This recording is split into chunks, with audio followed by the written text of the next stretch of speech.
Well, good morning, everybody. We're back. And here we are in the new normal. Crazy business, car automatic manufacturing and retailing, and the world's upside down when it comes to buying or leasing, maintaining, repairing your car. Upside down a lot of other ways, too. So these are going to be some special shows we do during this, hopefully, the tail end of the COVID thing we're going through. But we're still there. I've been in the business since 1968 as a car dealer, and that's a long, long time. Never seen anything like the way cars are being bought and sold today, manufactured. Everything's topsy-turvy. And when the dust settles, I was just talking to my son Josh. By the way, Josh Stewart's filling in for Stu Stewart. Josh is my youngest son. We were talking about what are we going to be doing in 10 years, or actually what he's going to be doing in 10 years. I'll be retired, but hopefully. And it's going to be a different world out there. Are we going to have car dealerships? Are we going to have a need for repair? There's an interesting article in the current Automotive News, September, that Nancy's going to talk about a little bit, about the cars that have the highest cost and lowest cost of maintenance and repair. And the first thing that struck me when I read the article was, boy, I tell you, if there's anything good about cars today, it's the low cost of maintenance and repair.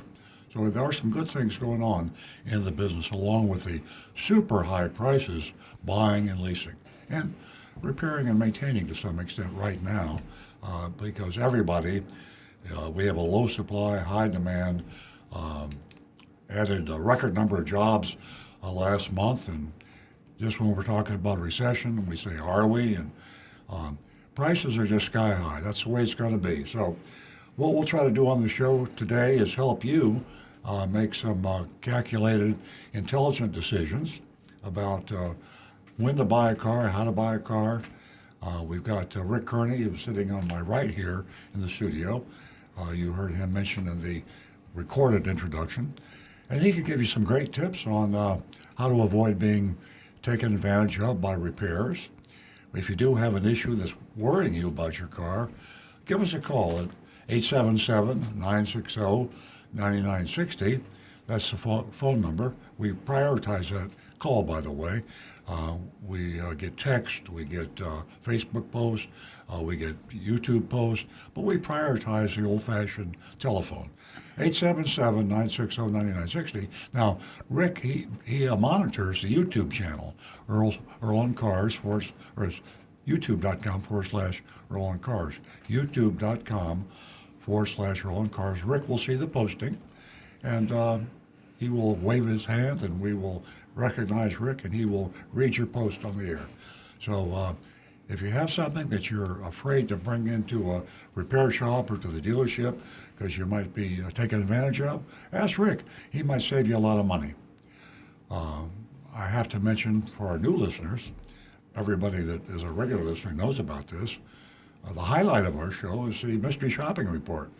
And Josh Stewart, he's running that department now, where we send an undercover agent in to some dealership somewhere. I started to say in Florida, but actually we're in other states as well, and mainly in Florida. So we have a new mystery shopping report every week.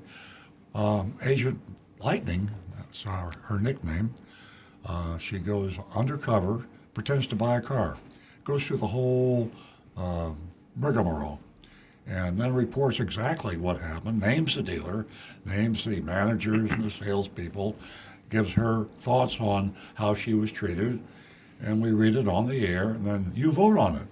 So that comes toward the end of the show, the last half hour. We're on from now until 10 a.m. Eastern Standard Time. So we know you'll be tuning in, tuning out. If you have to tune out, try to tune back in the last 20 minutes anyway, and we'll have another exciting mystery shopping report. Let me do this. I want to introduce Nancy Stewart. She's sitting to my left here, co-founder of the show many years ago, and a strong female advocate. She has a very special offer for you ladies that have not called into the show. I know a lot of you listen, and most people are a little timid about calling in, being live on radio. or YouTube or Facebook for that matter. So if you haven't called in before, I'm going to ask Nancy to tell you about what she has in store for you. A really nice surprise. Definitely. Good morning, ladies and gentlemen, and welcome to an exciting show. Ladies, for the first two new callers, we offer you $50 this morning, the first two female callers. And if it's the first time that you call, you have a surprise, $50. So give us a call at 877-960-9960. You can also text us at 772-497-6530. And also, I want to mention Earl's Vigilantes before we go on. We don't, mention them often, and they really do deserve recognition. And to the volunteers that we have had, thank you so much. And if you're listening this morning, would love to hear from you and hear how the progress is going as far as people, consumers, reaching out to you. Yeah, let me jump in there. We were talking about this, Nancy and I were talking about it earlier, and the conversation went something like this. Is Earl on Cars, is this radio show preaching to the choir? And we said, we've got a pretty sophisticated audience, people that call in. We've been doing this for a lot of years. We're actually talking to a lot of people that maybe don't need our advice that much. But you make an interesting show because you ask such good questions and you send in such interesting text. So the purpose of the Vigilantes, by the way, free hat if you join the Vigilantes.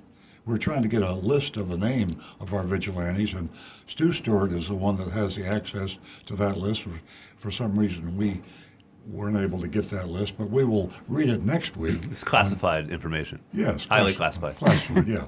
But the Vigilantes take the information and they make it available to their community. So the plan is to have Earl's Vigilantes all over the country. You'll be in Pennsylvania and Missouri, and you'll be in California, and we'll recognize your location where you are, and then local people can call you up, and you can be a local source of advice on how to buy or lease a car, or maintain or repair your car. So if you go to earloncars.com, that's the website, there'll be a little link there called Earl's Vigilantes. You sign up, you get a free hat, and we give your contact information. Of course, this is all with your permission to everybody. And local people can go to the website and they can call you. Hopefully, we'll have enough Vigilantes at some point in time that you'll be able to even talk about the local dealers in that area with the Vigilantes. So, as Nancy said earlier, and I'm going to turn the mic back over to her, thank you very much, all you Vigilantes out there that have really been helping the people within your own communities. We really appreciate you doing that, and you do it for free. Yeah, we definitely appreciate them. And, the other part of this good, response that we get from you on Earl's Vigilantes is the internet. There are some of us who really can't, make their way around to obtain information that they need. And we also have volunteers on that aspect of it. So if any of you are listening this morning, give us a call. Let us know how things are going and what the response has been out there. 877-960-9960. I have a question for our audience, and this may inspire you to give us a call. Recently, the Consumer Report had some interesting information on new car costs, that is, maintaining and repairing them, and what it costs a year. What do you think, which brand do you think costs more than, any other brand a year to maintain and repair? Equally interesting, maybe more interesting, is which car costs the least. That too. If you know the answer to that question, give us a call, 877-960-9960. We're going to go straight to the phones where we have Bob, who's been holding, and Jane will be right with you. Good morning, Bob. Good morning. Good morning. How is everybody today? Great. Thank you for calling in. Thank you very much. I have a question for your ace mechanic. I have a friend that has a 2002 Lexus SC430 with 70,000 miles. He was driving down the road, lost power, pulled over, put the hood up. There was smoke coming out. Had the car towed to the Lexus dealer on Okeechobee Boulevard, and they told him he had a cracked radiator and that the timing belt had come off and would need to be, fixed. So he said he called your dealership and to get a price. And he spoke to someone over there by the name of Josh. Do you have someone there that works by that name? Yep. Yeah, Josh okay. Scott, service writer. Oh, okay, service right. Okay, so Josh told him that it was going to be $2,800 just for the timing belt. And according to him, the Lexus people's price was going to be a lot less.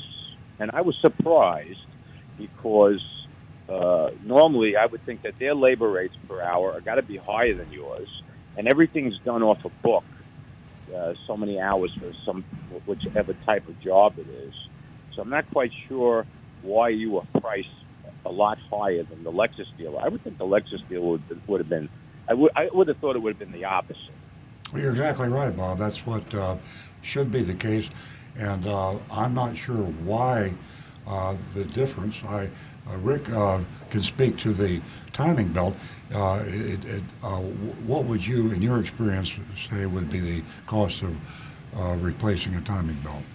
Well, Earl, they told him that the timing belt would be a 5-hour job. Okay.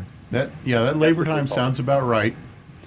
However, it may be that Lexus was going with simply the idea of replacing just the timing belt, whereas we have found in our experience, we generally recommend the timing belt as part of a package. In other words, the timing belt, the drive and the belts, water pump, and the water pump too. Right, the water pump, thermostat, and any oil seals that are behind the timing belt, because on a 20-year-old car, those seals are going to be 20 years old. It's time to replace those. And if you don't replace them and they go bad a year later, they're going to dump oil all over that brand new timing belt and can break that belt. So we generally recommend to take care of all of that at once, because it's much cheaper in the long run to do it at once than to do it separate components. Yeah, absolutely, because everything's a part anyway. And I also noticed that most of the YouTube videos on it, when they have to change the belt, they usually automatically will change the water pump out. Yes. Because they have to get to the belt, they have to take the water pump apart anyway. So I kind of thought that's what it was, but they didn't tell him that at the Lexus deal. I mean, they were very kind to him. They gave him a loaner car, a beautiful car. And but he has brought some of his vehicles to your service department before to be fixed. But I just thought it was odd that the Lexus would be cheaper than your labor rates. Your labor rates over there are what per hour? About $150 an hour. $150, and at the Lexus dealership they got to be what, 2 something, I would think, huh? I have no idea. Bob, you're absolutely right, and your call is important to a lot of people listening for a lot of reasons. We recommend regularly that if you have a vehicle that is built has a luxury version, if you have a Chevrolet, it's a General Motors product. So if you have a Cadillac, you can take that Cadillac to a Chevrolet dealer. In most cases, unless it's warranty work, they're qualified to repair. And the same thing with Lexus and Toyota. In this case here, you have a telephone call to a dealership, 2 telephone calls to 2 dealerships, and 2 verbal quotes. And a lot of things can happen, and a lot of things can be lost in the translation. So there are some dealers, and I'm not accusing Lexus or any dealer necessarily, but all dealers probably are guilty of this, either accidentally or on purpose. When someone calls up and says, how much does this cost? You're reluctant to give a very, very high price, perhaps, because it would dissuade them from coming in. And once well, I think they told them the radiator would be somewhere around $1,000 to $1,200 for the radiator. So, but when he called your dealership and Josh told him $2,800 just for the Yeah. belt. Yeah. He was really taken aback. Yeah. And I says, well, to me, I said, it doesn't sound right. I said, it's got to be less at Earl Stewart's dealership than at the Lexus dealership. And all the Hey, other. I got a funny story for you, though. Let me just say one more thing, Bob, before Yeah, go your ahead. funny story, because it's a great call. The other thing to remember is that with a 20-year-old vehicle, here we have a 2002, you got to be very careful spending a lot of money on a 20-year-old car because you might be throwing good money after bad, and also the resale value. So. Right. Okay, now I got my message out, and now I want to hear the funny story. Listen. He was pulled over. He was going down south, and this was on Hyperluxo Road. So he pulled off the ramp off I-95, and some guy pulls over in a Mercedes. It's a Mercedes dealer wanted to buy his car from him. I'm not kidding you. Well, And he gave him it's his crazy car. out there. Well, Yeah. Well, these cars, SC430s, his car's in really tip-top condition. He's taken very good care of it, and they're like a specialty car. Yeah. And the guy gave him his card, wanted to buy the car right there and then. Sure. I thought it was kind of funny. Yeah, But he does want to get another. He does want to get another car, but the situation right now is what it is, and I have a little bit of something to say. Last year, you were telling people to wait until last year this time of the year. You were telling people to wait to the end of 2021 before they go buy a car. Now we're a year later, and you're telling them to wait to the end of this year to go buy a car. But from what I see, from what I've been hearing, that the supply and the demand equilibrium will not be in place for another year and a half. Well, true. So we're going to be in a situation. So if you need to buy a car, if someone wants to go buy a car, they're going to just have to go shop around and deal with it. Yeah. Because I don't know, but somebody's going to wait a year and a half. I know I wouldn't do it at my age. I know you didn't wait. Earl, you didn't wait. You went and bought a Tesla, didn't you? Yeah, I got to tell you. But back on your point about when things are going to be better, things aren't going to suddenly become better. They're gradually. In fact, the prices are stabilizing. They are coming down a little bit. And the question remains, a year from now, will they be there? I don't think we're ever going to be back to pre-2021. Back then, car dealers were losing money in their new car departments on average. And there was a huge oversupply, and it was crazy that a new car dealer can't make money selling new cars. Now, they suddenly realize not only are they making money, they're making an obscene amount of money. And I get it. I know. I've seen the numbers. Yeah. I've seen it. So what would you suggest? What would you suggest my friend to do? He's got his car down there at the Lexus dealer. What's your thought? Well, I think he should get the market value of his car. He can shop it around. He go to Carvana, WeBuyAnyCar.com. The Lexus dealer himself will buy the car. The Mercedes guy. I'm talking about the repair, Joe. Oh, the repair. Yeah, I would definitely get another quote. I would have when you got a serious quote, because a telephone quote is just that. It's not. You just don't know how serious. When they look at the car and they get a written estimate, that will be something he can make a decision on. Then I would take it to another mechanic, or another independent, or another Lexus dealer, and get another quote. It's not drivable right now. Oh, okay. It's not drivable. Well, then he can still get, if he can still get a quote by knowing what the AutoNation. That's, by the way, Lexus and Okeechobee Boulevard is owned by AutoNation, and all right, I get it. And then after you get a couple of bids on that, then you get the market value of your car, and then you make a judgment. If your car's worth a few $1,000s more than the repair, then you might go ahead and have the repair. If the repair is as much. I went on Auto Trader and I looked at his car's probably worth anywhere around $25,000. So even if this job could be anywhere near that number. Yeah, that's a huge amount of money. I looked at Josh when you said that, because that's hard to believe a 20-year-old car is worth $25,000. But car prices are sky high. You should have held on to your SC400. You had one back in the 90s. Yeah, well, that's the retail number, not the wholesale. Yeah, right. That's the retail number on Auto Trader, not the wholesale. I imagine the wholesale would be a little bit less. Yeah, but, exactly. So okay, I just wanted to know. So in other words, the repair is a little bit more. So that $2,800 involved more than just Yeah. changing out the belt. Absolutely, Bob. You're a great friend. Looks like as if you dotted your I's and crossed your T's. And we wish your friend luck. Give us a call again. Okay. Follow Thank you up. very much. Have a great day, everybody. You too, Thank Bob. you. You too. We're going to go to Jane. Thank you for your patience, Jane. And Amy will be right with you. Good morning, Jane. Jane's calling from Coral Gables. Good morning. Good morning. Have we heard from you before, Jane? No, you haven't. Okay. Jane, you just won yourself as a new female caller $50. And if you give your information to the gentleman in the control room, I can get that check out to you ASAP. How do you like that? Okay, thank you. Thank you so much. What a nice way to start a Saturday morning. Definitely. That'll be a big help. What can we do for you this morning? Well, nothing really, and I'm not calling about a repair or not a vigilante. My husband, we purchased a RAV4 hybrid Toyota in May, and we just drove to North Carolina and back, and we were getting 40 to 50 miles a gallon. The car drives great, smooth, quiet, amazing, great car. My husband was, when he went to go buy it, I think there were 2 cars.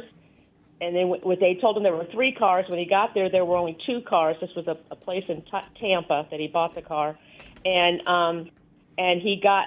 When he called me, he said, "There's this one car. I kind of like it." I said, "Get it," because I knew what the guy just said. We have another friend who has a car on order because she likes our car so much. They said it's going to be 8 to 12 months before she's going to get this car. Great story. You don't have to wait. They just ordered it through you. That's why we know about you. These friends of mine just were up there. Thank you. Up at your place. Yeah, and So, 8 to 12 just months wanting to isn't say not that- long. Yeah.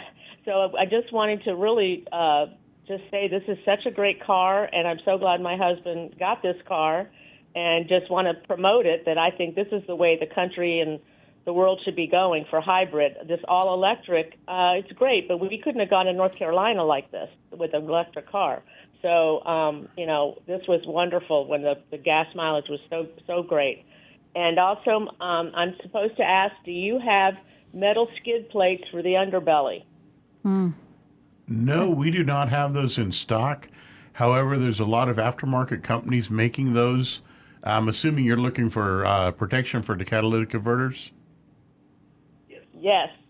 Yep. This is my husband. It's an all-wheel drive vehicle, and I'm a hunter, and I do go off-road, not over, major Okay, rock gotcha. roads, but Yeah. I want to be able to. Yeah, I would. Let's see. I would start by looking for local 4x4 groups around in your area, and see if there's any local mechanic shops around there. We have places here in West Palm like Truck and Trailer USA. They handle a lot, and a place called DV8. They do a lot of our modification trucks. They'll put all the splash shields, the extra lighting, and things like that.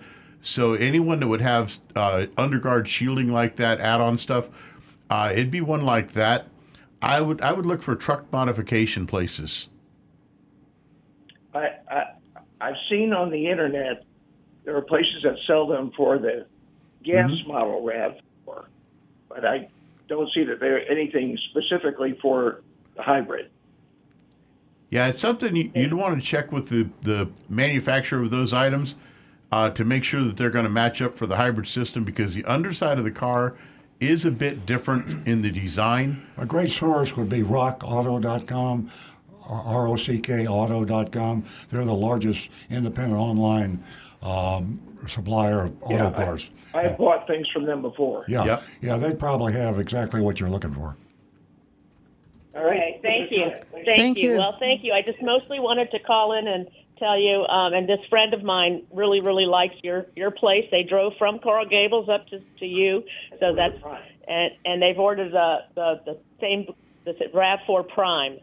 Oh, and yeah. It's going to take several months for them to get it. So Yeah. I'm just so glad we have what we have, and I really think that this is the way the country, that we should be going right now, because 40 to 50 miles a gallon is great. Can't go wrong. So, and good for the environment. So- Absolutely. Well, call again, Jane. Thank you very much. Thank you to you and your husband for calling in. And Jane, don't forget the control room. Jeremy is waiting Stay on the for line. your information. Yes.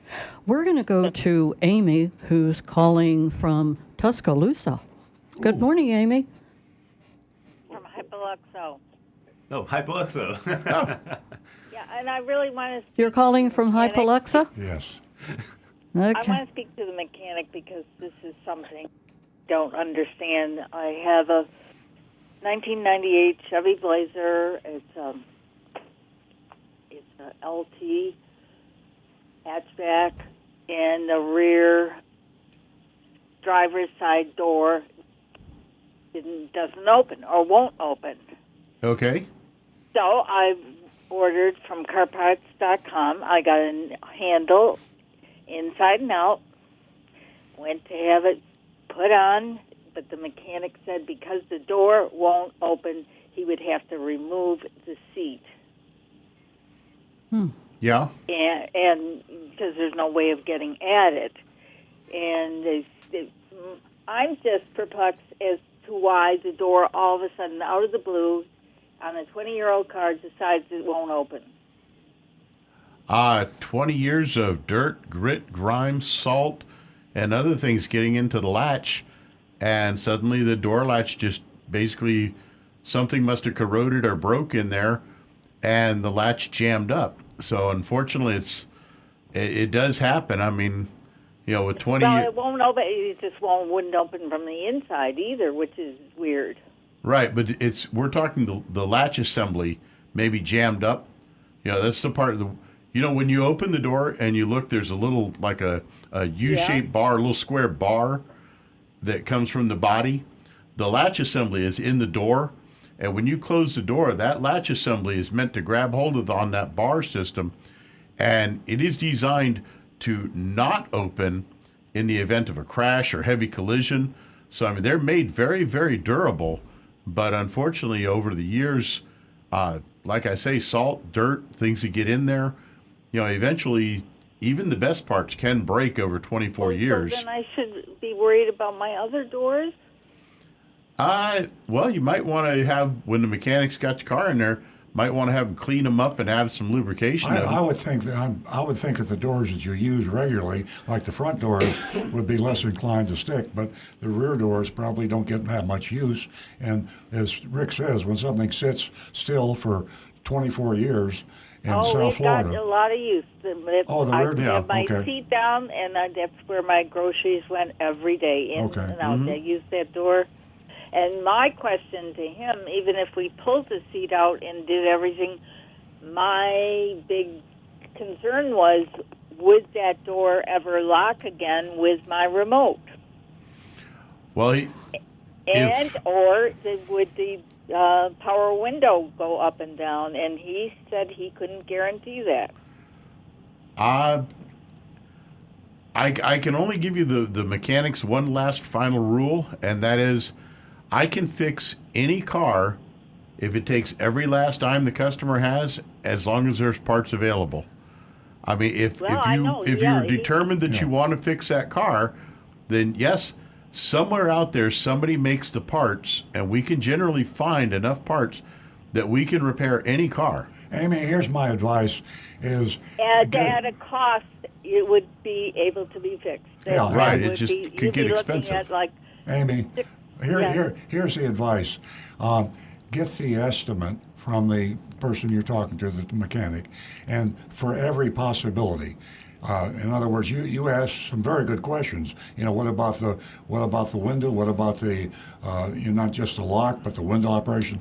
Anything that's going to affect your use of that door, you should ask to get an estimate on. And remember, I got an estimate just to put in the latches and do that was going to be about $310 with the labor. Then I got to pulling out the seat, and that's a labor-intensive job.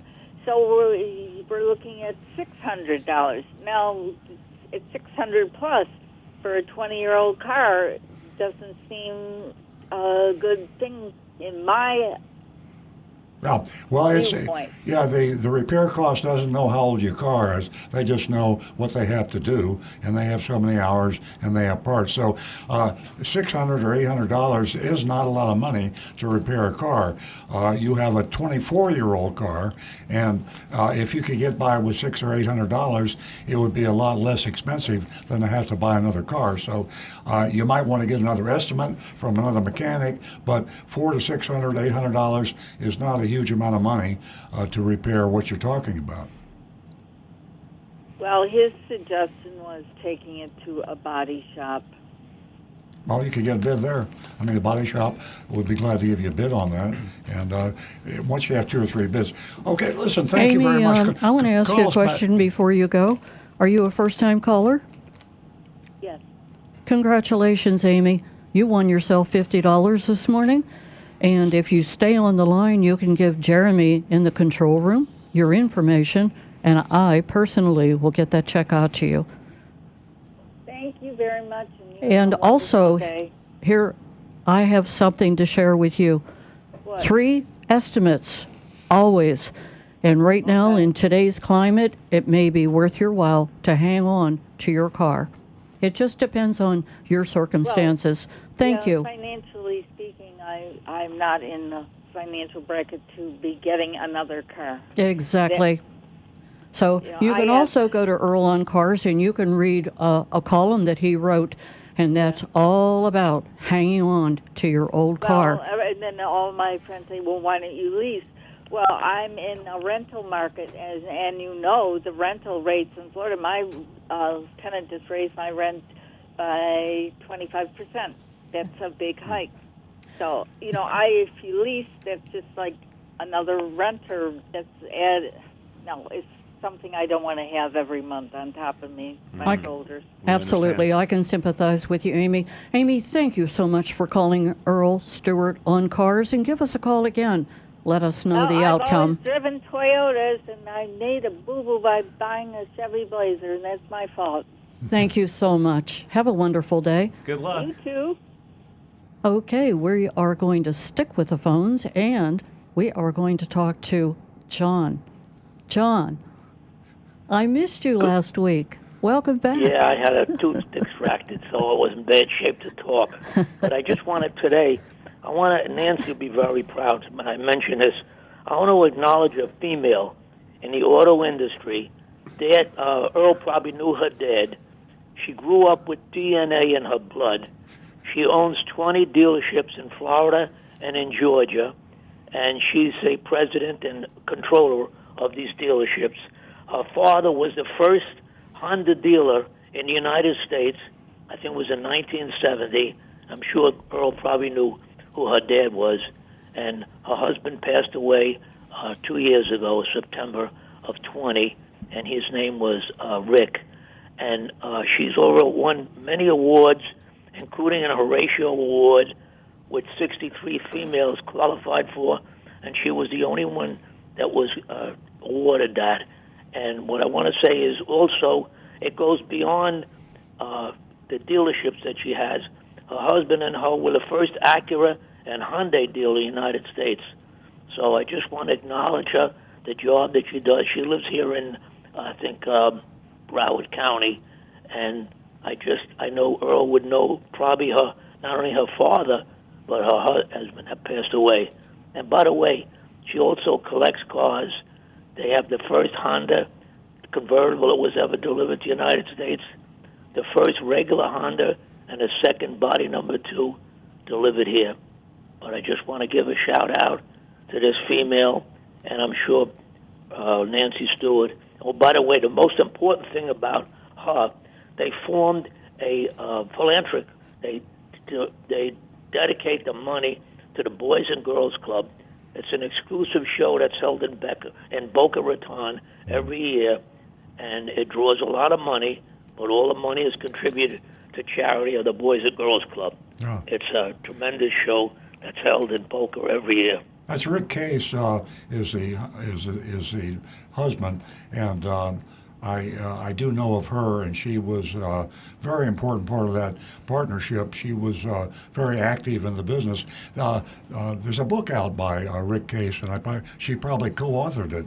I can't think of the title, but yeah, you're right. That's a great story, and she's an amazing woman. Thank you so much, John. What a great story to share with us. I was reading Just one fast about thing on it. Rick. She met her husband at one of the Honda sales meetings. So I think that's an interesting thing. Yes, another interesting thing. And I was reading about Rick Case in the Automotive News, and that is a great story. There is room for, well, the female, and in many departments. It could be in service, it could be in accounting, it could be in sales, anything at all. We're growing. Absolutely. Trained by her father, by the way. Oh, that's an amazing story right there. She was right by his side, and it's an interesting story. Well, John, thank you so much. Good luck with your recovery on your extracted tooth. Okay. And Thank you, guys. stay tuned for the mystery shopping report from Audie of Stewart. Yes, I look forward to it. Thank you. So that was Rita Case is the Rita Case. Great call, John. Thank you so much. Yes. I'll give you that telephone number again. You can give us a call or you can text us, and that's 877-960-9960, or you can text us at 772-497-6530. Well, I see our lines are wide open, so we'll go to Josh or to Rick. Actually, I've got an interesting one. Negan One just brought this one up to me, and he wanted to get Earl's opinion on it. Jalopnik and several other sites are reporting a letter has come out from General Motors. Apparently, 3 models of their super hot cars, the Corvette Z06, the Escalade V model, and the EV Hummer. They are so popular with people for flipping these cars, buying them, then reselling for a huge markup, that General Motors has sent out a letter stating that if a person buys and sells one of these 3 models within 12 months of the original purchase, the warranty on the vehicle is null and void. No bumper to bumper, no powertrain, no sheet metal, tires, batteries, anything except the electric battery warranty on the EV Hummer. And they said apparently they're trying to curb the flipping of these vehicles. Apparently, they're angry. They're not getting a taste of that market money. My comment is I don't believe that, because I think General Motors would not legally be able to penalize a third party who happened to buy a car from a dealer that flipped it. You can penalize a dealer. That's what they should do. In fact, most of the manufacturers do penalize dealers if they buy a car and then if it's report resold, sold yeah, and sell it again. So, but you cannot penalize an innocent third party. They need to penalize a dealer or whoever's flipping the car. I could read you the letter if you like. Well, you can read all you want, but I don't believe that legally it can apply. I think that's what I wondered. I think somebody is misinterpreting the facts. This reminds me of the Hyundai with their really long warranty they used to advertise. Mm-hmm. That was always just to the original owner, and then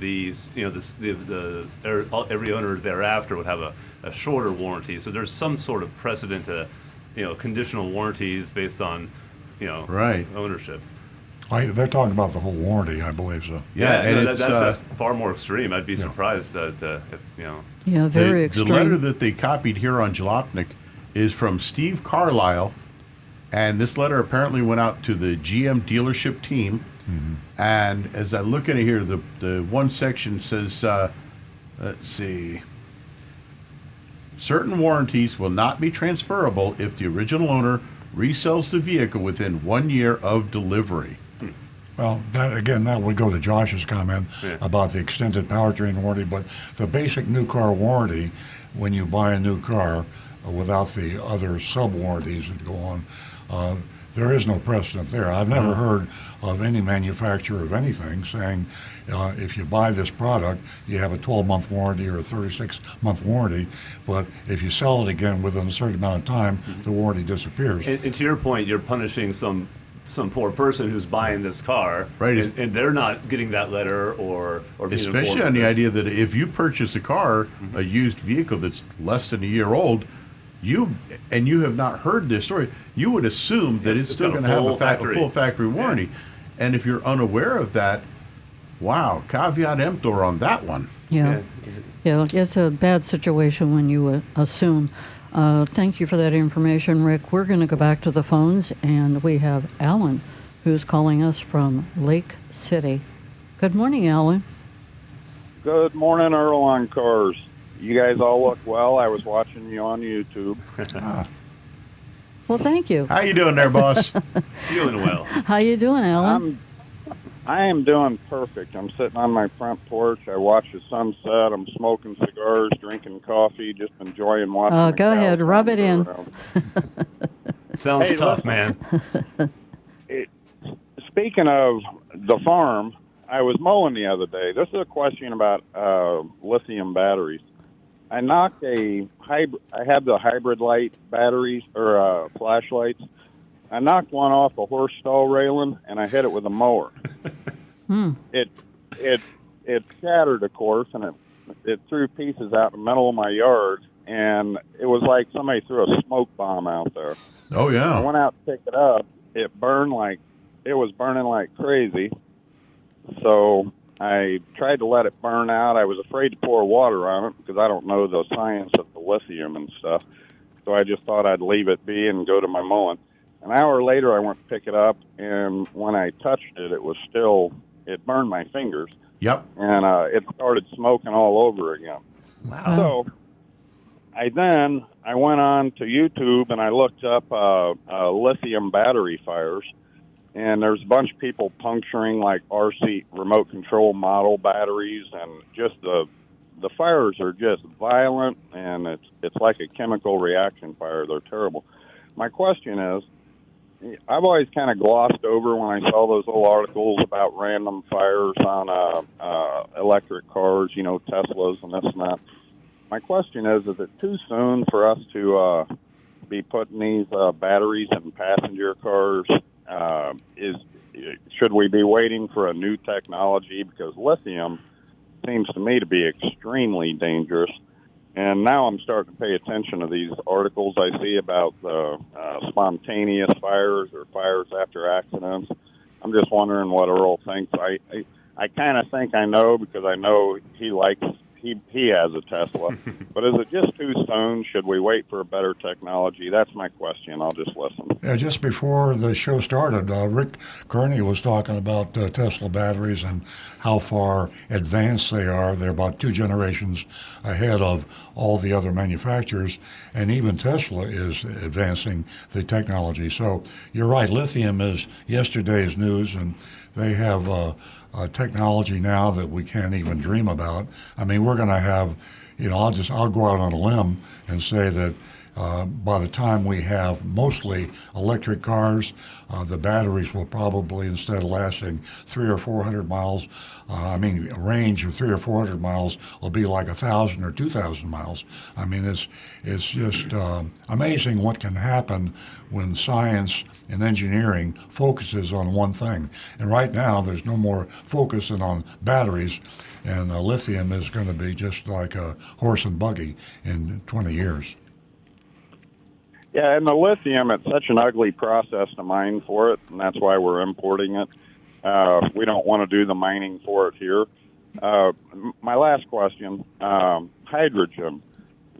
10 years ago, it seemed like that was going to kind of be the direction that Toyota went. Mm-hmm. Did that just go away? Is there some reason they're not following up with the hydrogen, or are they following up and we just don't hear about it? Toyota is a huge company. They're a smart company.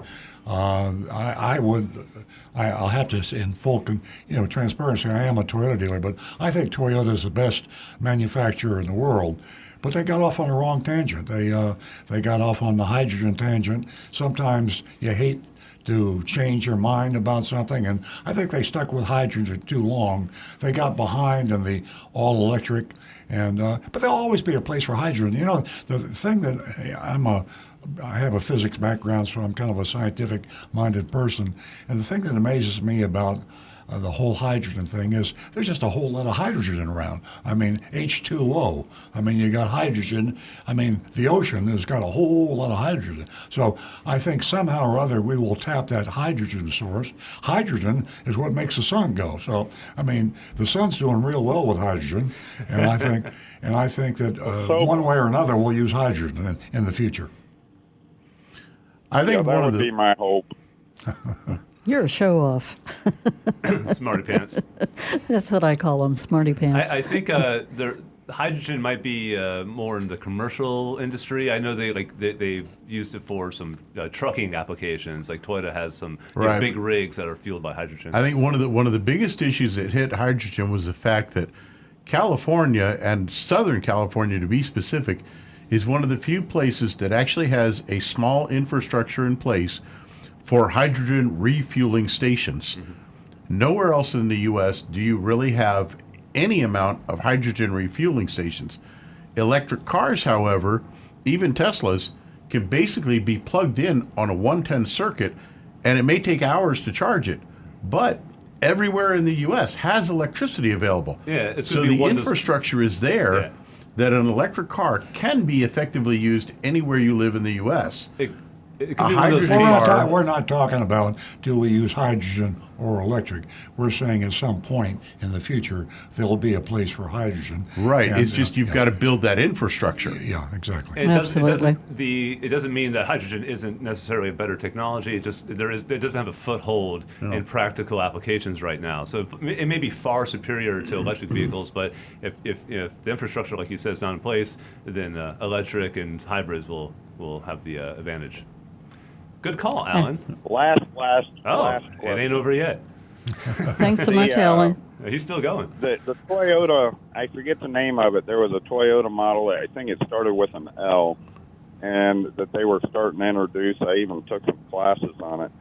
Did they ever retail any of those? I thought they were going to retail some in California. It's the Mirai you're referring to.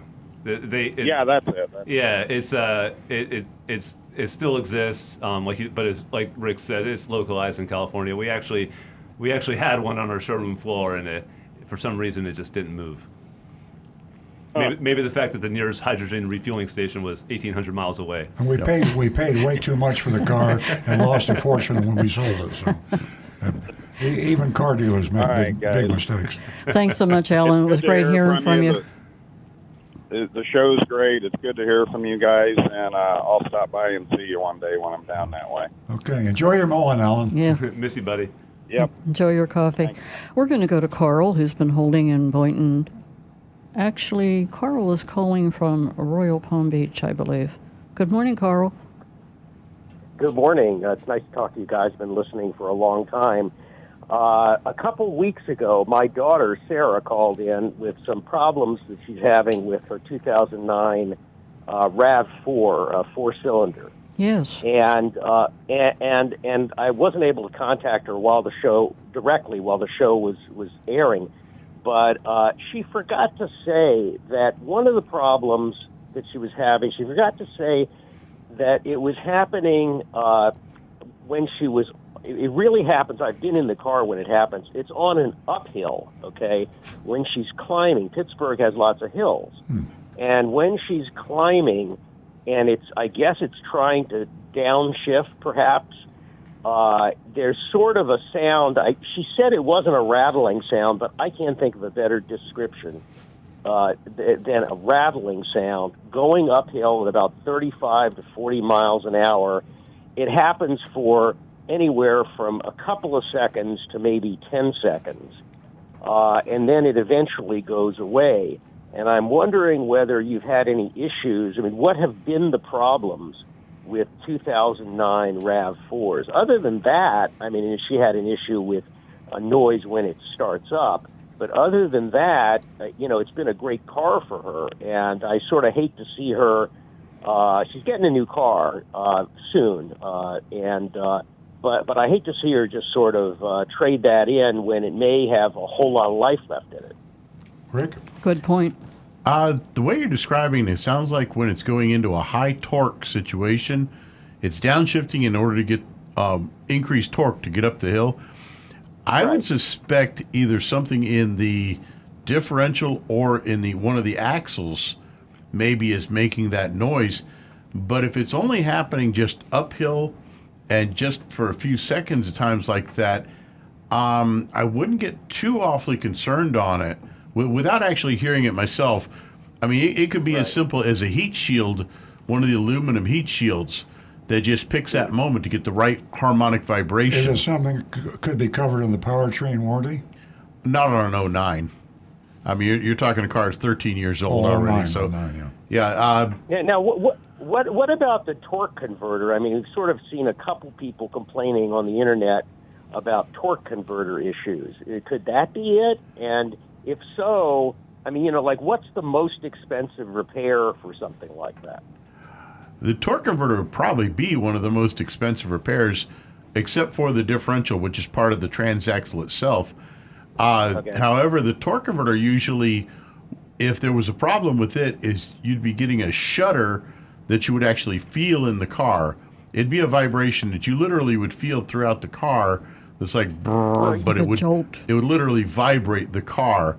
If it's more of a noise than a I think it does. I'll ask her again, but I think it does. I mean, I seem to remember, you notice it. I mean, it's not just a slight noise. It's not super loud either, but there's definitely a vibration. Definitely a vibration. Okay. And torque converter is possibility. That's certainly one of the possibilities. But it definitely sounds like something in the driveline there. Yeah. And Carl, to wrap this up, I do remember Sarah, and I think at that time I suggested to her to, if she possibly could, take her phone and record that noise. That is very, very helpful. And hanging on to her older car, like you said, she may have a whole lot of miles left on that car. Also, Carl, here's the good news. Sarah failed to give me her information when she called. She needed to give it to Jeremy in the control room because she won herself $50. So she mentioned that nobody ever asked her, so how was she ever going to get the $50? But she didn't call in for the $50. Absolutely not. Nobody does. We're just building a platform here, and I just want to recognize Sarah. She's helping to build that platform here for the lady callers. That's fine. Thank you so much, Carl. She doesn't need the $50. Thank you. Hey, Carl, if you give us your address to Jeremy in the control center, we can get that check out to you, and you can pass it along to her. Or tell her how much you enjoyed taking your wife out to dinner on it. If you really want to, put me on hold, and I'll get you the information. Thank you so much, Carl. Have a great weekend, and give us a call again. Our phone number here is 877-960-9960. You can text us at 772-497-6530. The lines are open, and we'll give it to Josh. Yeah, I have Anne Marie's. Anne Marie. Good morning. Her kickoff text is coming in late because we've just had too many callers. And Anne Marie always puts so much thought and care into these texts. It'd be a shame. Doesn't she? It's a shame that it took so long to get to. So she says, "Good morning," and we have another Jalopnik scoop here. Jalopnik reports that the IIHS, the Insurance Institute of Health Highway Safety, has changed their side impact testing program to more accurately reflect real-life forces in side impact crashes. The striking barrier is in the test now weighs more, hits faster, and is designed to more accurately simulate an impact from an SUV. Makes sense because there's far more SUVs on the road now than ever before. These factors, along with the barrier's SUV height, means that a lot of mid-sized cars are now failing this test. The Subaru Outback, with its wagon silhouette and lifted ride height, received the only good rating. Those two factors seem to be why the vehicle is safer with side impacts. The Hyundai Sonata, the Jetta got acceptable, the Honda Accord rated marginal, and wait for it, the Camry, Altima, Malibu ranked poor due to their size. The vehicles sitting low to the ground don't test as well because the striking barrier hits higher up. The test was like she said, was designed to reflect the cars on the road. And she says, I drive a Camry. Often I'll be at a stoplight and a truck or SUV will pull up beside me and they'll be so tall I feel like I'm driving a low-slung European sports car as I stare at their hubcaps. Yeah. Do you think Toyota will ever raise the height of the Camry? Thanks. And what a great, thoughtful question. I remember a long time ago, it's great that the safety organizations continually raise the bar for their testings. I remember a long time ago there was a front offset to represent like a corner front impact, and all of a sudden all these cars that had great ratings before, including the Camry, all had failing grades, and that's what made Toyota redesign the Camry in the middle of 2014. Remember, we had a 2014 and a half Camry. Yep. Wow. I mean, what do you think about them raising the height of the Camry? Well, yeah, that or lower the height of everything else. I mean, exactly. Good point. Yeah, that is again, Anne Marie's amazing because we all feel that way. There's nothing more dangerous than being on the road with a vehicle in front of you that blocks out the sky. In other words, you can't see over him, you can't see the right of him or the left of him, and it's like having a partial blindfold on. So there are no regulations, as far as I know, about that. If you buy a short car and you're behind a tall car, you're in trouble, and it's dangerous. So if there's legislation, there needs to be some control on that. I think, though, we're also limited by, because a lot of people like the Camry and cars like it because it's easy to step into, if they have mobility issues and things like that. So, I mean, I'm sure they could improve the safety of it without raising it too much. I don't know if it'll be I think it's a great idea. Yeah. I truly do. And I got to bring to the audience attention that Consumer Report is constantly giving the attention to vehicles that are being tested. And one in point is the seatbelt. And the female and these dummies that they were using are male. So they're addressing that issue too. So there's several safety factors and there's several changes that should be made in the future. Yeah. Who's driving cars and the kind of cars on the road has changed so much, so the way we gauge their safety needs to change with it. Absolutely. With more vehicles on the road, it is definitely an important topic. Do you have... I can keep going. I have another one right here. Our lines are open. This texter asks, is there any significant mechanical and functional difference between the new Corolla hybrid and a regular Prius hybrid? I can answer it from my layman's perspective. Rick might jump in with a little more technical differential, but there's really, from my view, there's really no difference between the hybrid technology. The hybrid drivetrain is very similar. Obviously, the Corolla is a little bit of a different body style, so I don't know if that's a mechanical difference. I do know that it has a little bit of a bigger gas tank, and so it has a little bit of a better range. But other than that, I would say they're basically the same type of hybrid technology. Is that correct? Exactly. As a matter of fact, I think one of the things that Toyota did when they first brought the Prius out, they made such a odd body design to it to make it stand out. Especially that first one. Because 2004, the second gen of Prius, because the first generation just looked like a little four-door sedan. Mm-hmm. So they did this wild design. Everybody either loved it or hated it. And now we've reached the point that hybrids are across the board. Every manufacturer has hybrids out of everywhere. So making a distinctive looking vehicle that's a hybrid doesn't really benefit. However, taking a vehicle like the Corolla that has a design inside easier to sit in, nicer car, a little more trunk space, a little more space inside, make it a hybrid, best of all the worlds. Yeah, and you're not. They get basically the exact mileage. So it all depends on what kind of body style you like better. Mm-hmm. There you go. Great. A lot of text. choices. Before Josh gets to the next text, I want to remind everyone that you can give us a call at 877-960-9960. And, of course, the text number is 772-497-6530. Don't forget your anonymousfeedback.com. Now back to Josh. Speaking of anonymous feedback, this is one that we didn't have time to get to last week. And it speaks to a point that was brought up earlier on the show. He says, she says, I work in the computer industry, and I can assure you that the chip shortage is over and done. The chip plants that were closed in 2020 were mostly reopened in Q3 of 2021. It took about 6 months to get them fully running again. The automakers and the dealers have found a new norm for making profit by limiting production and inventory. I know this has been something that's brought up before. Do you think is there going to be some sort of unspoken agreement moving forward that they're not going to flood the dealers with cars and they're going to limit production?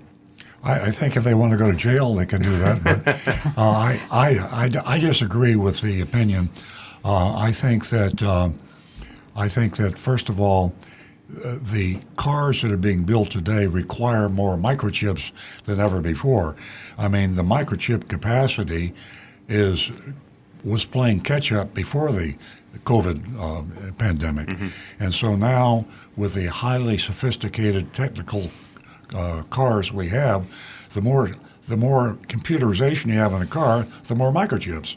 And you also have the same phenomenon occurring with all products. It's not your toaster, your television set, your smartphone. Everything takes microchips. Yeah. So the demand for microchips is huge, and the automotive is only a piece of that. So we're all getting, all automotive are having a shortage. The shortage is diminishing, and there's also situations where you have the manufacturers over-ordered, and they created a shortage themselves.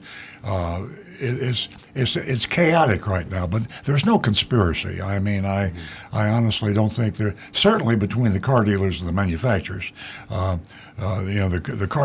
an adversarial relationship between the manufacturers and the car dealer. Take it from a car dealer, and the manufacturer. So I think that there is some truth to what you're saying in the fact that when the smoke does clear and things calm down and supply does catch up, I think you're going to find the manufacturers will realize that they were stupid before by overproducing.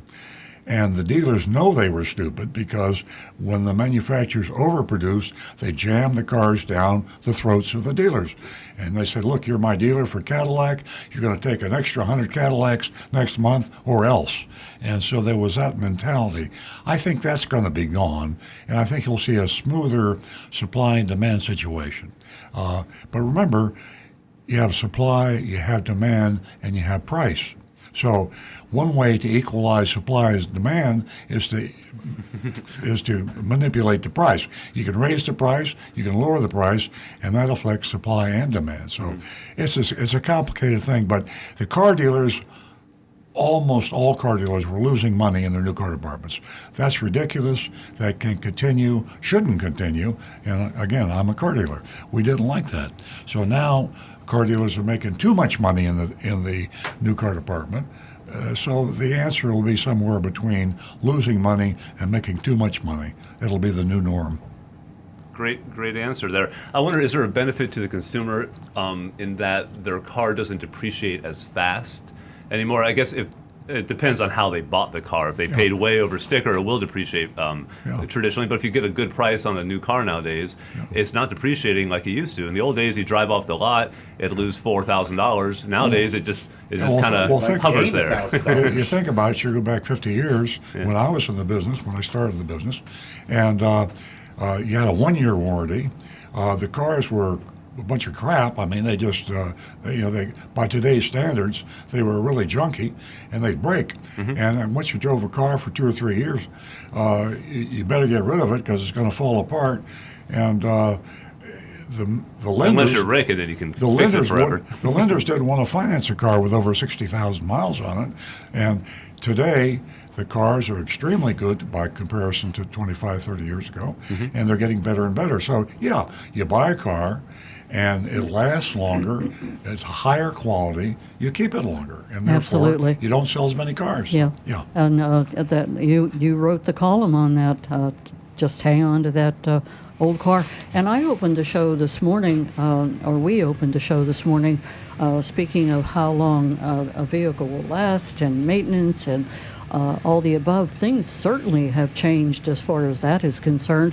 And I asked the question, and this was from Consumer Report, which car has lowest maintenance and repair a year? You'll never guess. Here's a hint. You'll never guess. Of all the cars that you think would not be cheap to maintain, repair over 5 or 10 years. This car happens to be, according to Consumer Reports, and I believe them, the lowest cost. It's a great question, ladies and gentlemen. We'd love to hear from you. And also you can answer a question if it stirs your interest. Which one costs the most? I think that's pretty important.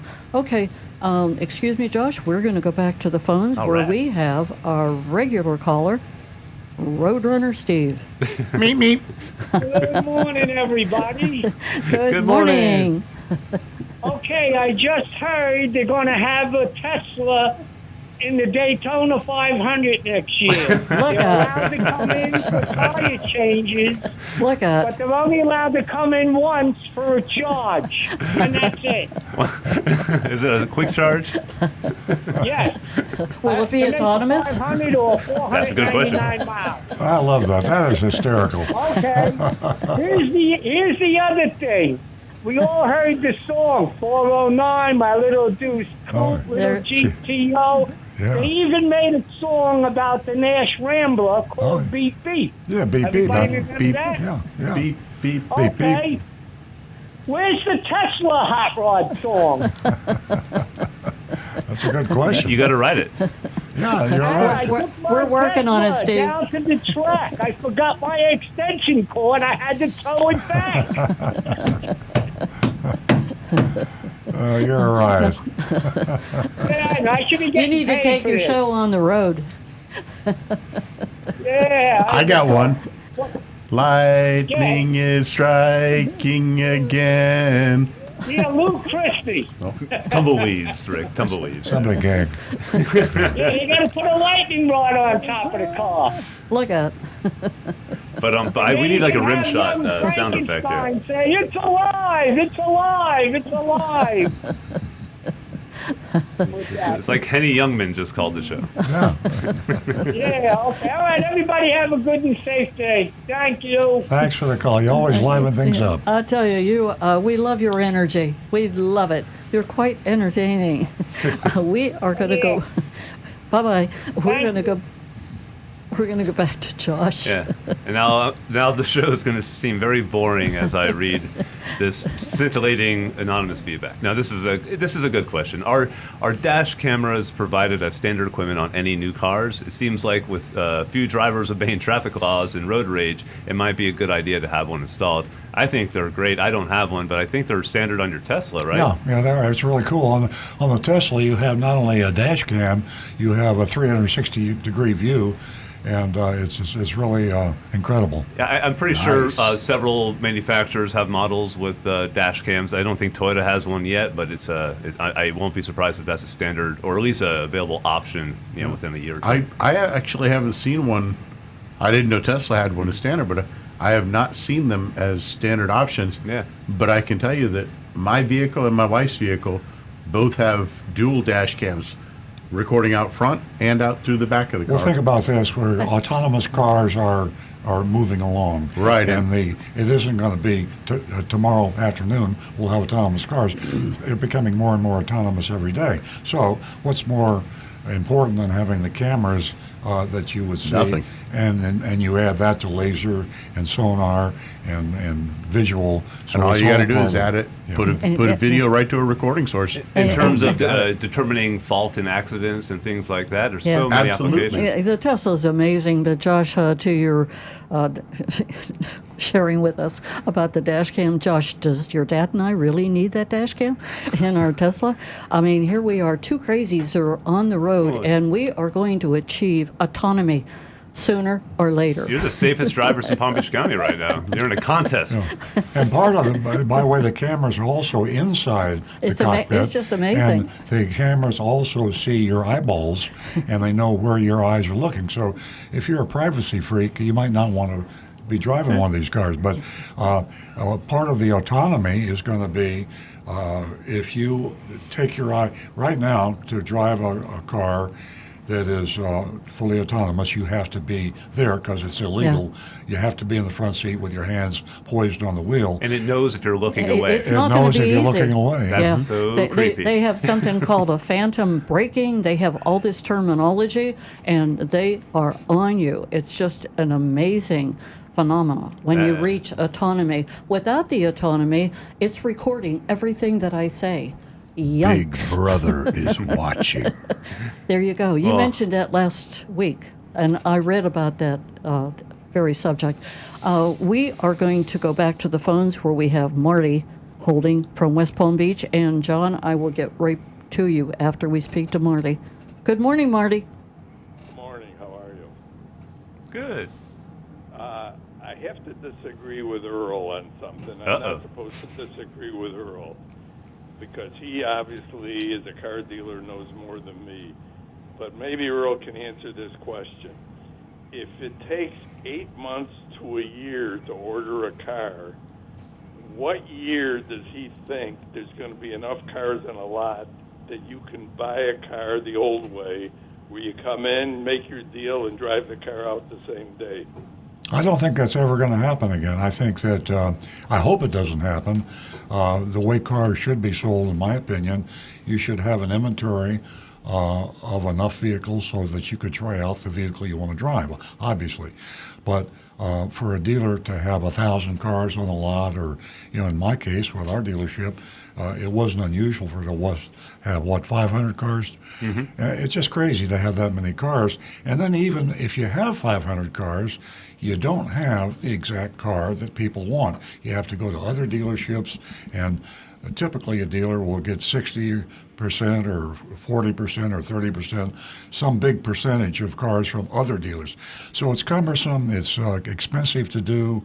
The car dealership of the future, as I say, will have representative vehicles to test drive, and then you'll be able to order a car that will be in a matter of days or weeks.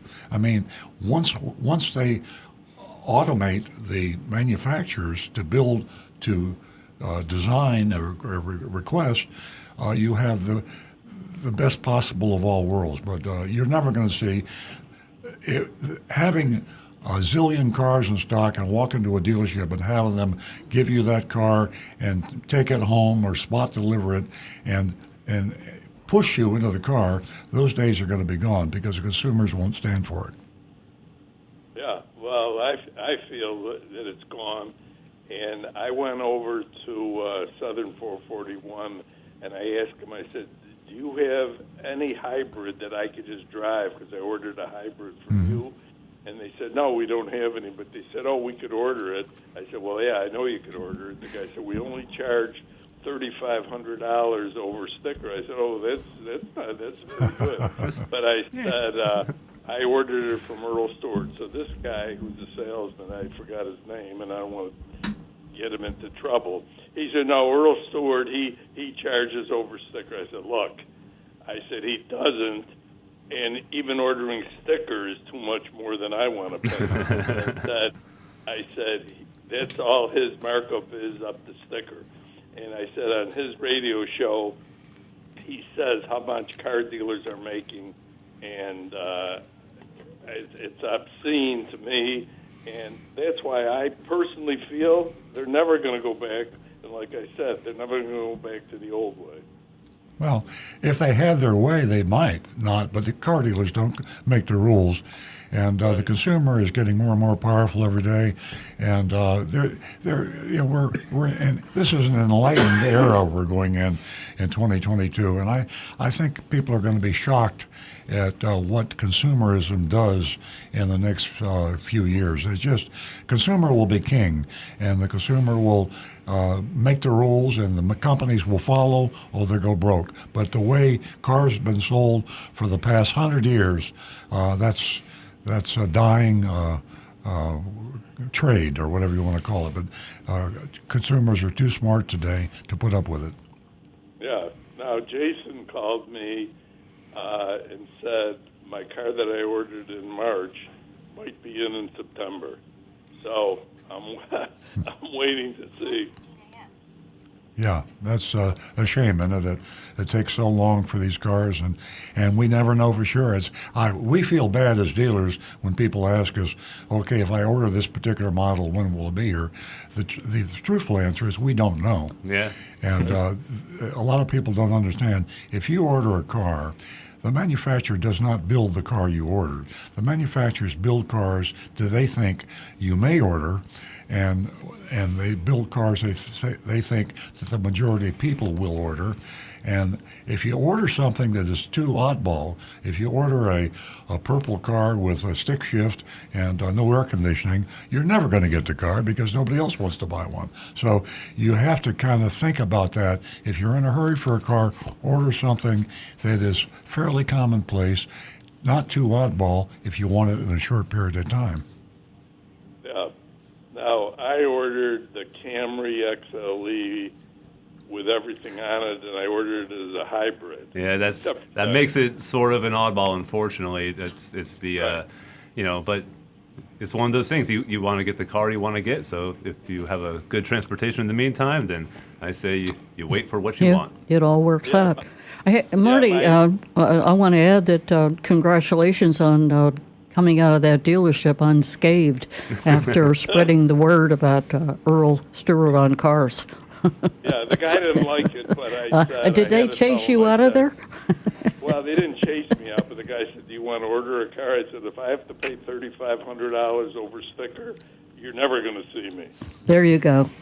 So I like you, Marty. But your voice must be heard. I bought enough cars. So Absolutely. I don't mind. I know everybody's got to make a profit. Yeah. Within reason. A little more. Yeah. Marty, it was great hearing from you. Give us a call again. All right. Okay. Have a great weekend. We're going to go to John, calling from West Palm Beach. Thank you for your patience, John. And Kyle, please hold on. Good morning, John. Hello. Hey, good morning. My question happens to coincide with what we're talking about, but a little bit different angle. We're in the market for a certain car. We have a friend that has a used car dealership. He goes to auction. He tells us, give us the parameters of what you want because on Wednesday, because Thursday he'll start searching for the car. And he says, and I said, well, we're looking at $10,000 to spend. He goes, all right, well, you're going to be looking at a car for about $8,000 to $8,500. I said, why is that? He says, well, we've got our dealer's fee that has to be paid and all the taxes, plus the titling and all that. And I'm thinking, okay. And so I didn't send him any parameters because I just didn't want to go that route. I don't think there's a dealer fee for, him getting a car from auction. Then my question came to you, or my question to you is, do you fill up your used car lot from the auction? And if so, could I hope your guys are piping this into your showroom in that because I want to give a shout out to you, which is we've dealt with before. A great guy in the used car. But could I order a used car from the auction from you guys?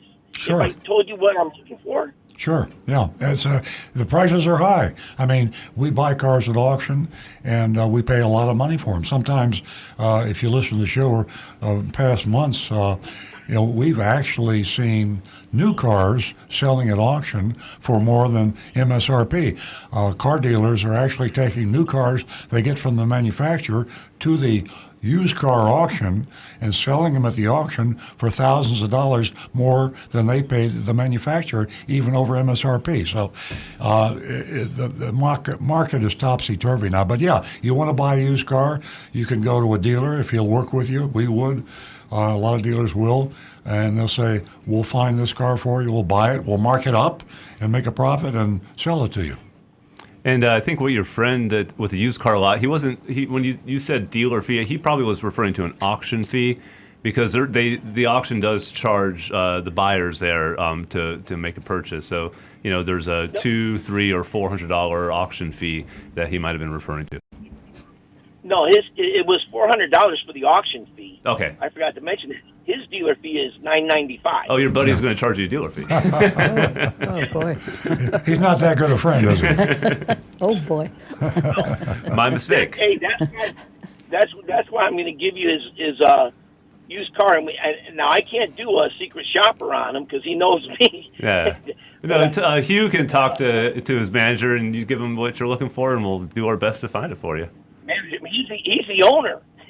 Oh, I thought you were talking about your never mind, I got confused. All right. Oh, that's it. All right. So It was great hearing from you. Do you have any other questions?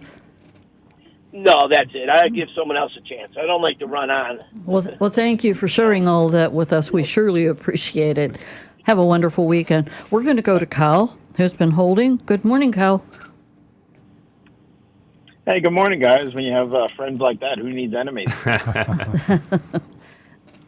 Hey, I just wanted to say that I really like to hear the Bremen Honda shop you did the other week. I stopped there about a month ago, and I was actually going to suggest that you shop them, but then you guys did it just weeks after I visited, and everything you found out was, the stuff I saw.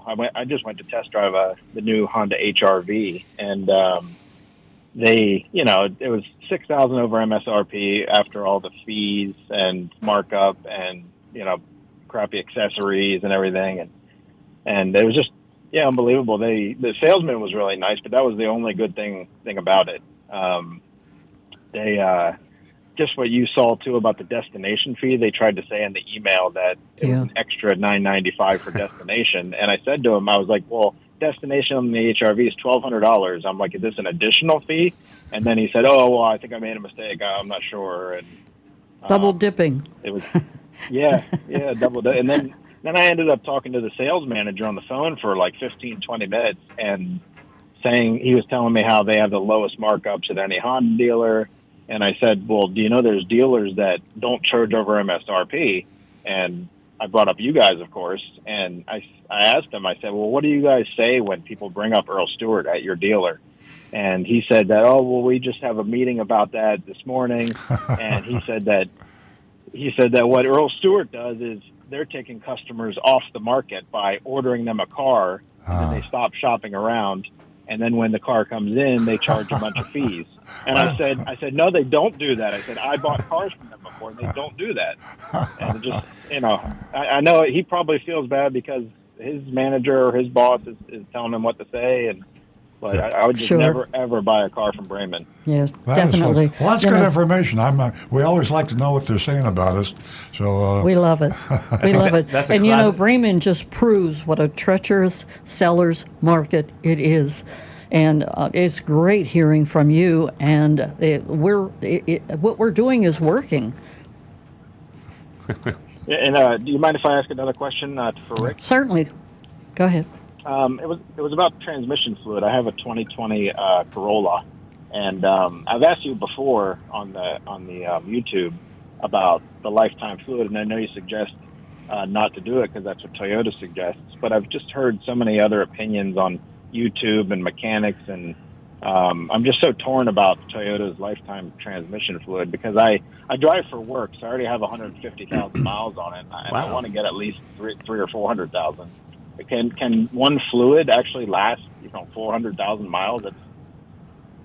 Well, my personal opinion, my 2013 Tacoma has 154,000 miles on it, and I have changed that fluid. And now, bear in mind, I have used my truck for towing quite a few times. And towing puts a lot of stress on the transmission and on the fluid. And I have changed that fluid exactly 0 times. Toyota says in their books, WS fluid is good for the life of the vehicle. You don't need to change it. And I trust that. And I've seen Toyotas with hundreds of thousands of miles on WS fluid that has never been changed, and it just keeps on going.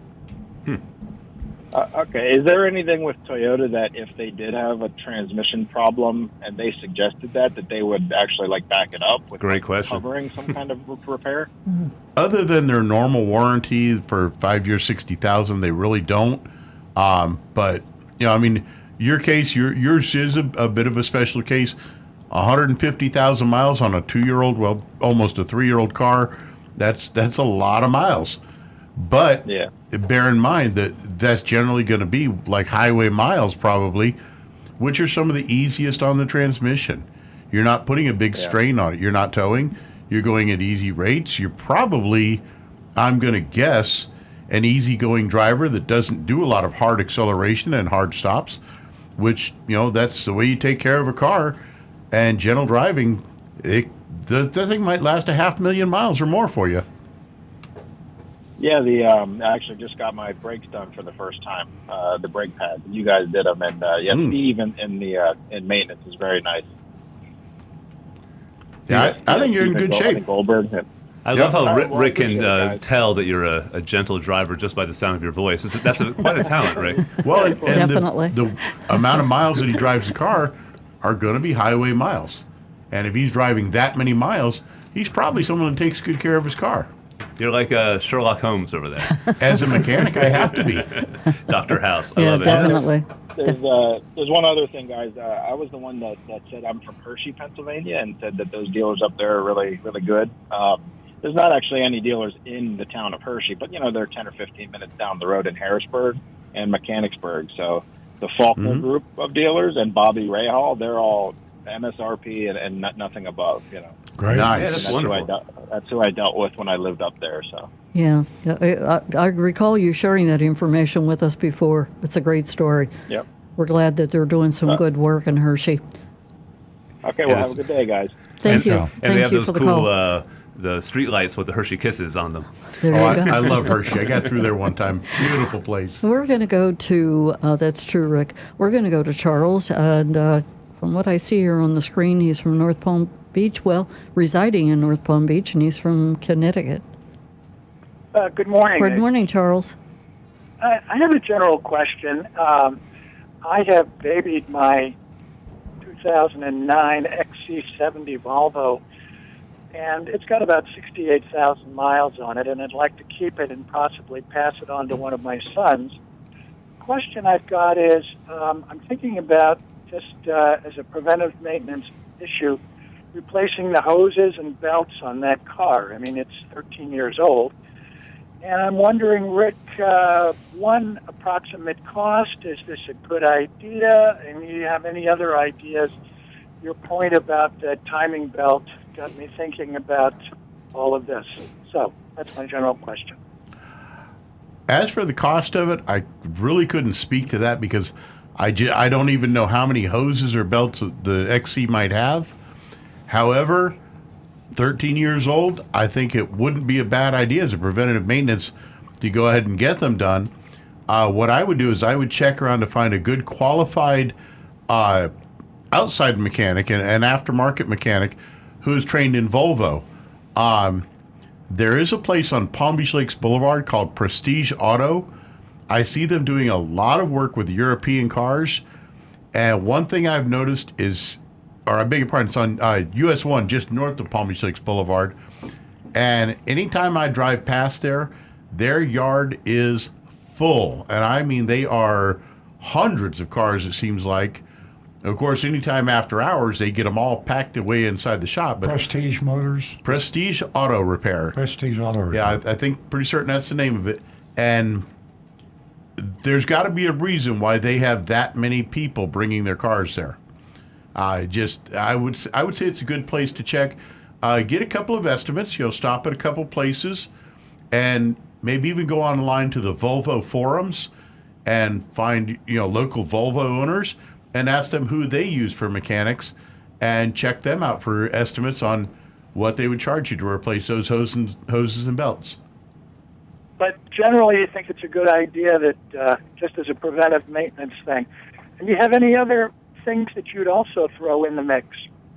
Just a general inspection.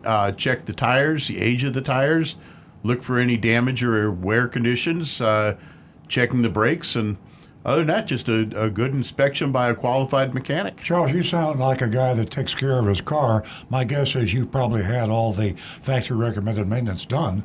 So when you do that, you've got yourself a real diamond. And Volvo is a good car, and I think have one check it over. But as long as you've done the factory recommended maintenance, the car's probably going to be fine.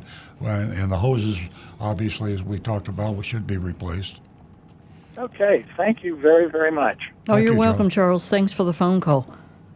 Okay, Bye-bye. we are going to go back to Josh. All right, here's an anonymous feedback. This sounds like a question that might tickle some of your ideas, Dad. Many years ago, a Chevy dealer offered cars that had weird color combos, like green paint and a red interior.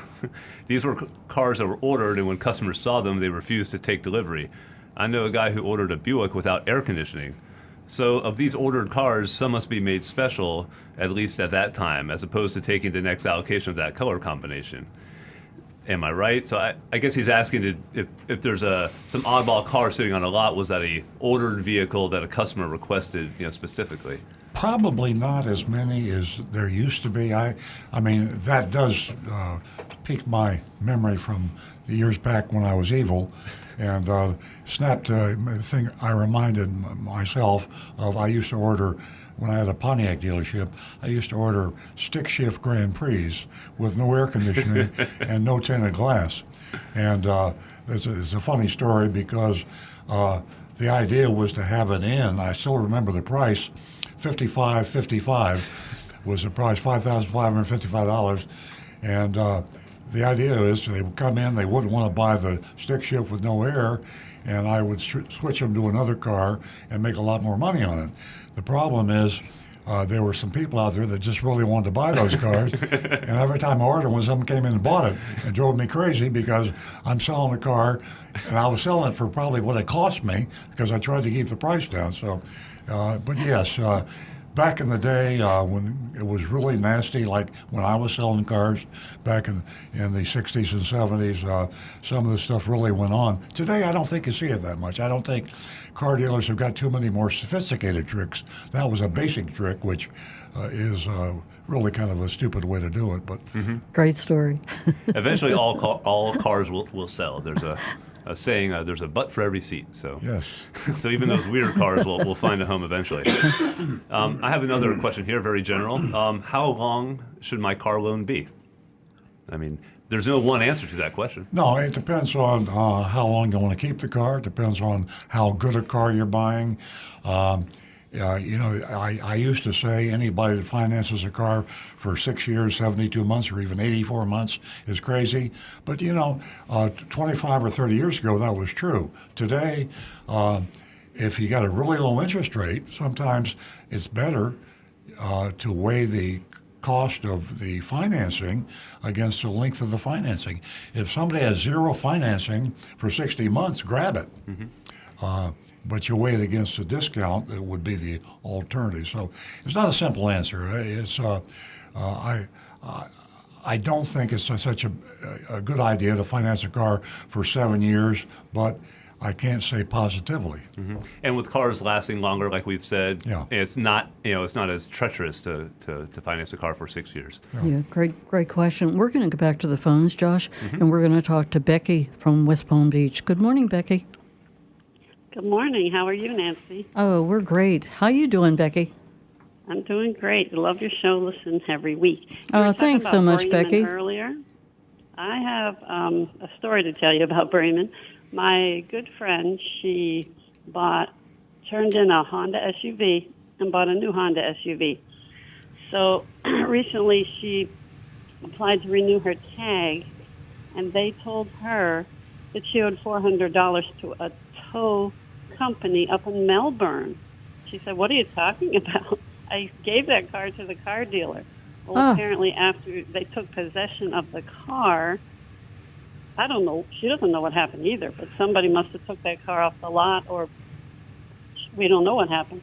But it ended up in Melbourne, and the towing company had to tow it, and they're charging her because that car was still in her name. Unbelievable. And of course, she tried to talk to Bremen and say, I gave that car to you, so you pay it. And they know, absolutely, they won't. We love these stories. It's just... Have you ever heard of that before? Yeah, amazing. Earl? Josh? Any advice? Oh, I'm sorry, I wasn't paying attention to that question. I was reading a text from a customer. Okay. Becky, thanks for sharing the story with us. Yeah, that's crazy. I mean, she doesn't want to have to pay that money, but if she wants her tag renewed, She has to drive to Melbourne. They won't even talk to her over the phone. She has to go to the towing company and pay the money. Yeah, I've never heard that. Okay, so the vehicle was purchased in Melbourne? No, the vehicle was purchased here in Bremen. Yeah, right here. The Oh, new okay. vehicle. Yeah. Okay, So she yeah. turned over her old car, and somehow it ended up in Melbourne after she gave it to Bremen on the side of the road, like broken down or something. Yeah. So the So I vehicle don't she know whether traded someone in took was it. ended up on the side of the road somewhere else. Yeah. And Yeah. they never completed the registration of the I vehicle, guess so not. it's still attached there. That's Probably not that's on the put in dealership. paperwork. That's unheard of. They never acknowledged anything at all? I think you need a No, lawyer. To the they just said that's Yeah, not our problem. what I would recommend is taking the bill of sale, the buyer's order that she has, showing that vehicle being traded in, and then and getting that to the DMV or the police or whoever's involved, and that should absolve you of any responsibility there.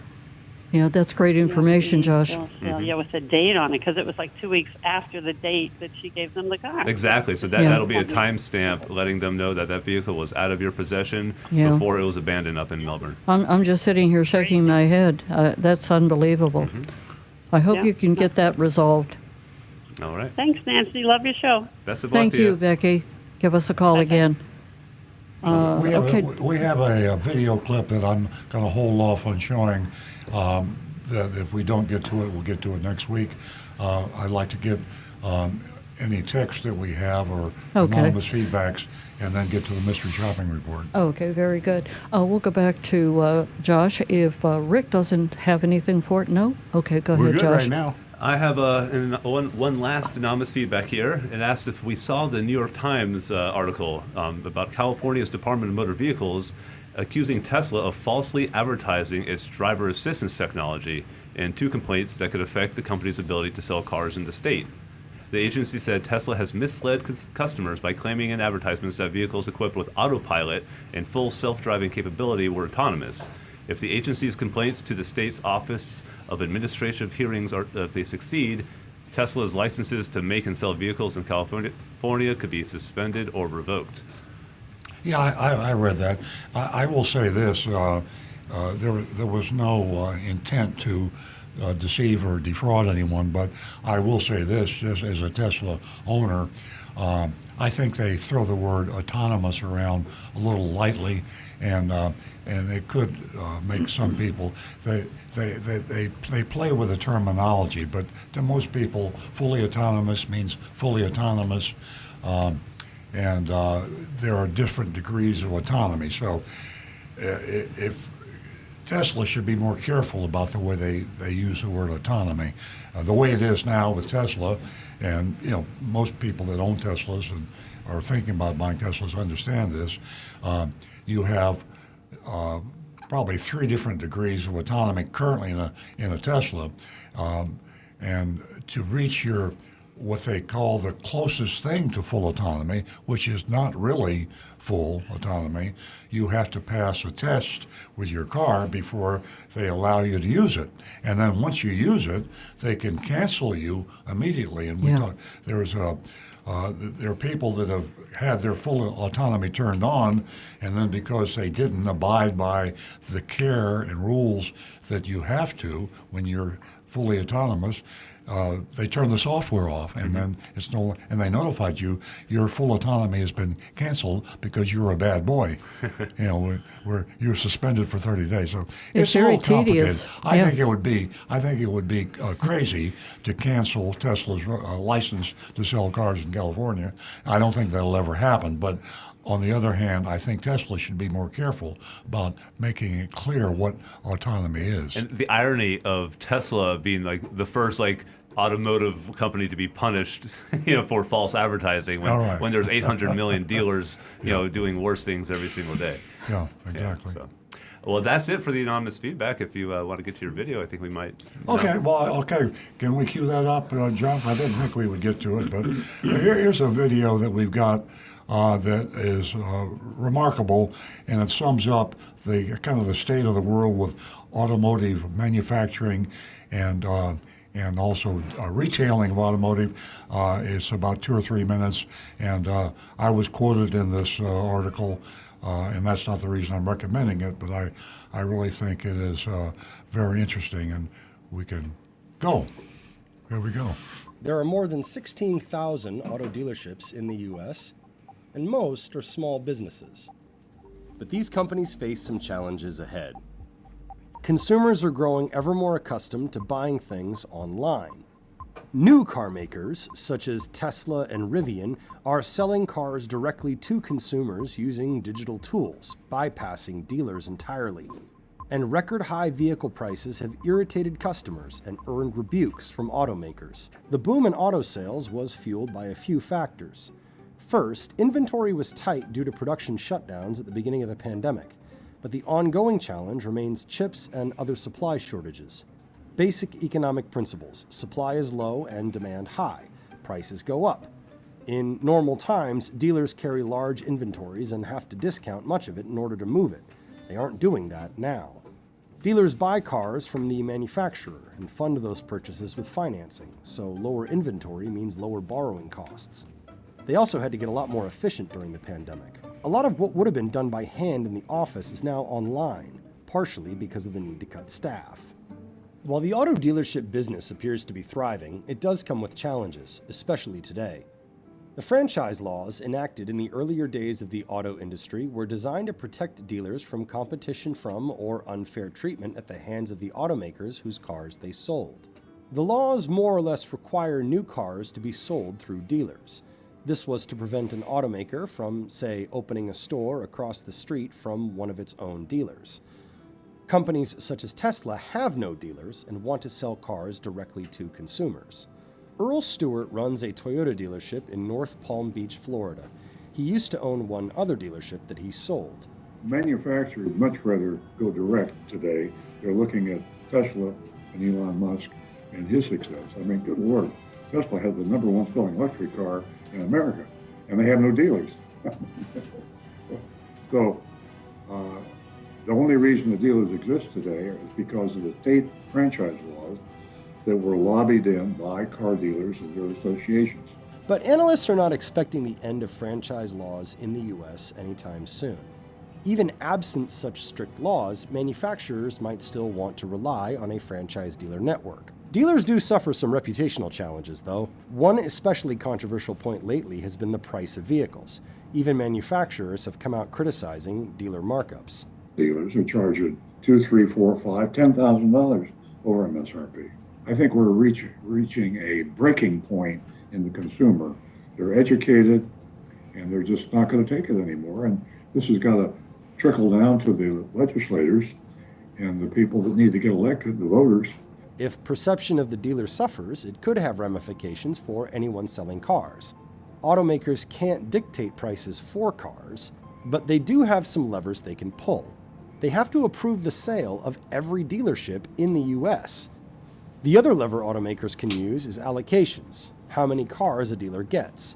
It is based first and foremost on how much you sell, but it also can be based on customer service scores and how much you invest in your business. It may take a while, but the era of the family-owned car dealership may slowly be coming to an end. Okay. Great stuff. That sums up nicely the state of the affairs with dealers and auto manufacturers. It's going to be interesting to see what happens in the next few years. I think we need to get to the mystery shopping report, don't we? We are, but I have something to say to our callers that have called in, and we can't thank you enough for calling in and mentioning what happened at Bremen.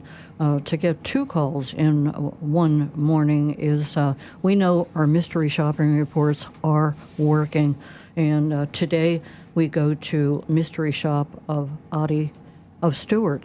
And like I tell you, week in and week out, ladies and gentlemen, it's important that you too rate this mystery shopping report. And you can do so by texting us with your grade at 772-497-6530. Now back to the recovering car dealer. Okay, mystery shopping report. And this was composed by Josh Stewart, sitting across the table from me here. He did a great job, and I'm just reading it. But this is an interesting report. For those of you who could not tune in last week, Agent Lightning paid her first visit to Bremen Honda of Palm Beach. We've talked about that a lot today. Did not go well. Our listeners don't take kindly to paying $6,000 over MSRP, and Brahma Honda received failing grades. Highly unusual. You normally don't fail people or dealers because we grade on the curve, but it was so bad that we failed Brahma Honda. We take no pleasure in sharing these bad mystery shops. We'd much rather report that Agent Lightning had a pleasant and transparent experience. Of course, that'd be very boring every single week, but we truly want to see positive change in the auto retail industry. In fact, we long for a day when shows like Earl and Cars will not be necessary. That's kind of sad, though. But true. We have fun, though. This week, we sent Agent Lightning on our first visit ever to Audi of Stewart. This dealership is owned by the Morgado Automotive Group. And by the way, Gus Morgado is Mario. Mario, nicknamed Gus, is a really good guy. I know him, and we sat on the board of directors of the Florida Automobile Dealers Association together. Now they have a total of 18 locations in Florida, New Jersey, and Illinois. It all started with founder Mario, Gus Morgado. A wonderful success story. At 5 years old, Mario immigrated from Cuba. He worked hard, found success in the car business, making his way up the ranks of the Brayman organization. He branched out, funny, ironic. Yeah, everything's tying together. He branched out on his own and brought his first dealership in Miami in 2001. And 21 years and 18 dealerships later, the rest is history. Mr. Morgado is a good guy with all those locations. Does he really know what's happening? I can answer that, no. I mean, that's the problem with large volume, large size. You lose control, and maybe that's the reason you can't be everywhere at the same time. Exactly. I gave up. I had multiple dealerships at one time, and I gave up. I saw it was impossible for me to control, and so now we're having a hard time just controlling the one. Is Audi of Stewart taking advantage of his customers during this historic inventory shortage? Agent Lightning paid them a visit to find out. And here's the report, speaking as if I were Agent Lightning. I roamed the showroom for several minutes before being greeted by a salesperson named Brian, who offered his assistance. We began a discussion of my wants and needs. He went over the sedan options they had in stock, the Audi A3, A4, A5. Not very imaginative when it comes to names. They're very boring names. Yeah, why don't they come up with like... The Germans, like the BMWs and Audis, they have very just plain. German efficiency. Exactly. That's exactly right. He described each trim level one by one in great detail to me and my daughter. Brian was a fountain of information and very, very thorough. Outside, despite the heat, he made sure we saw each and every vehicle that was available. Sweating, I picked a white 2022 Audi A3. Sticker price was $40,520, and no surprise, next to that was an addendum, the old addendum sticker, with 3 extras. Wheel locks, $199. Nitrogen, $199.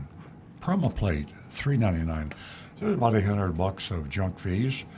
That brought the total to $41,317.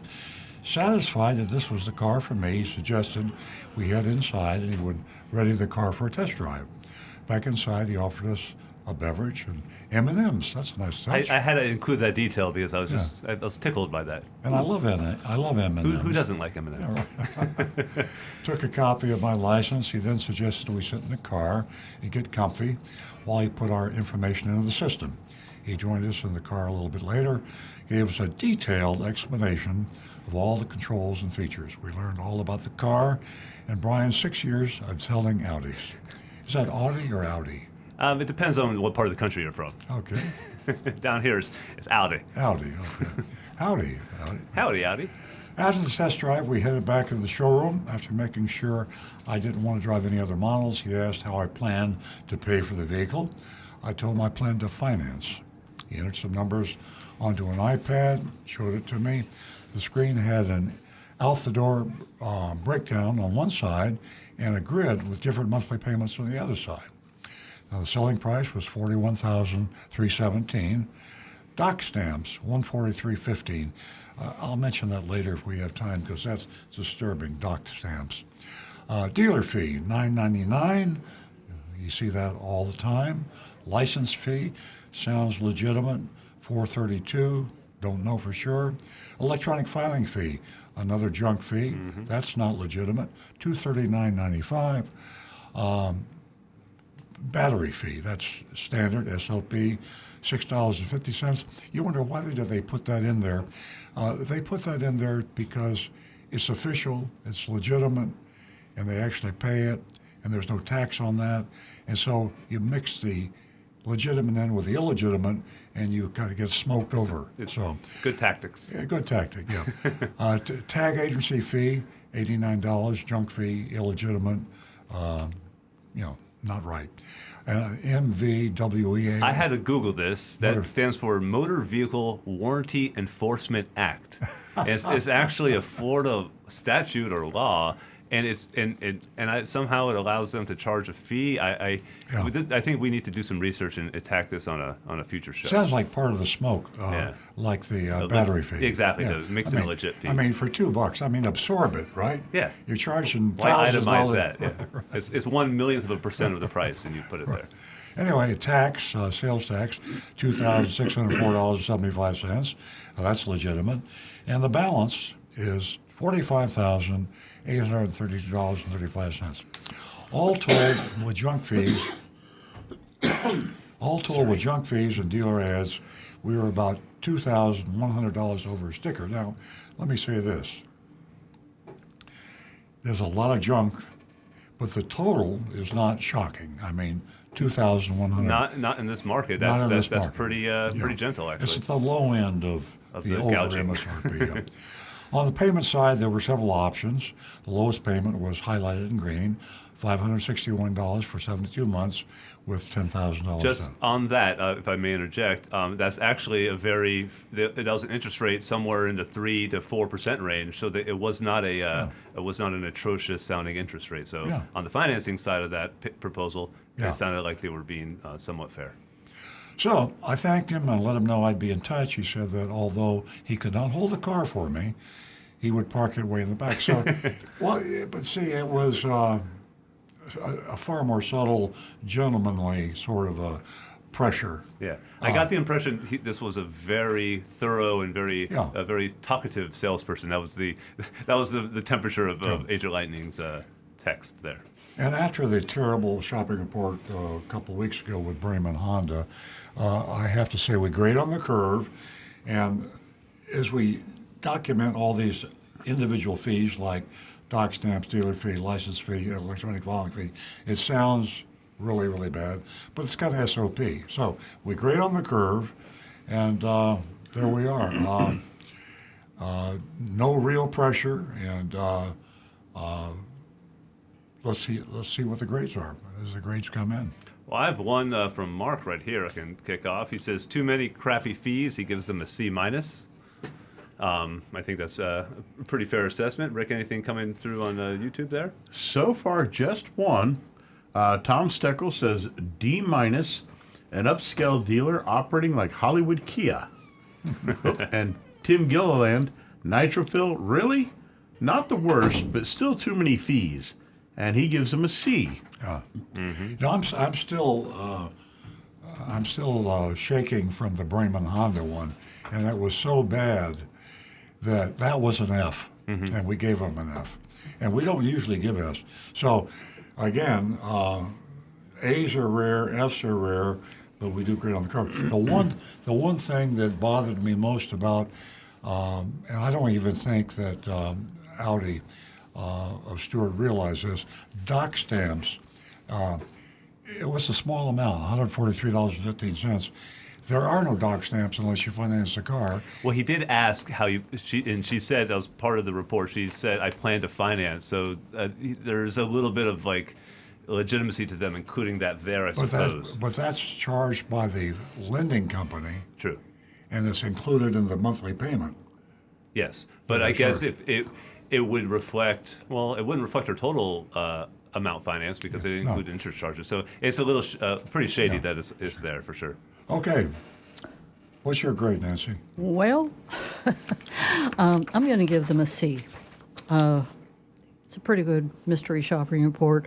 Not great, but it's okay. But it's a passing grade, you say. Yeah. Yeah, I'd almost go over a C, but I agree. I think that's a C. I'm not crazy about the nitrophyll. It's an old story. Everybody knows about it. I have a Frank here. He says, I'm very familiar with the Audi dealership. We love the M&Ms. And Brian is a true gentleman, so he gives them a B+. I think personally I was at a C, but the M&Ms are putting me up to a C+.